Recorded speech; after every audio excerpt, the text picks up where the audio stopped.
Real quick, I want to show you a feeder for winter for your bees. Now, normally you would go in and you would have a round feeder or some type of top feeder like I do that has liquid. It has a 2-to-1 or a 1-to-1 mix.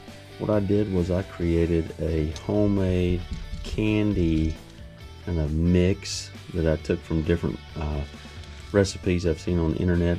It is sugar. I simply took a pan and put 5 pounds of sugar. I mixed 1 cup of water, half a cup of vinegar, and I mixed it up really good, and I added a little bit of Honeybee Healthy and mixed this, and this has been sitting. After I did that, I put it into this round feeder. I did not obviously include this because what's going to happen when I put this in tomorrow, I'm gonna quickly pop this top off of the hive. I'm going to set this on top.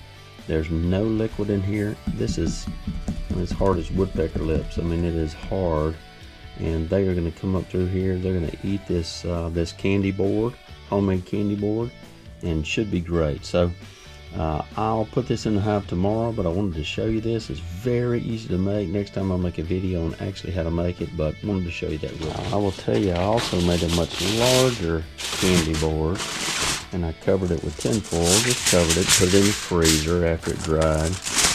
This is the same thing, same recipe. Wrapped it in tinfoil and a little bit of wrap, but this is a candy board as well. That is,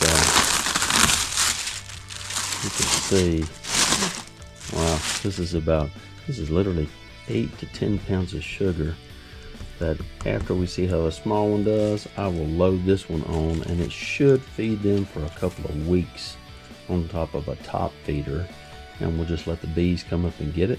But great thing to do in the wintertime. Can't be more excited to see how it works. Now I'll show you, I placed that board down in the bottom of a freezer that has also frames in it, and it should stay for quite a while, good until we need it for the bees.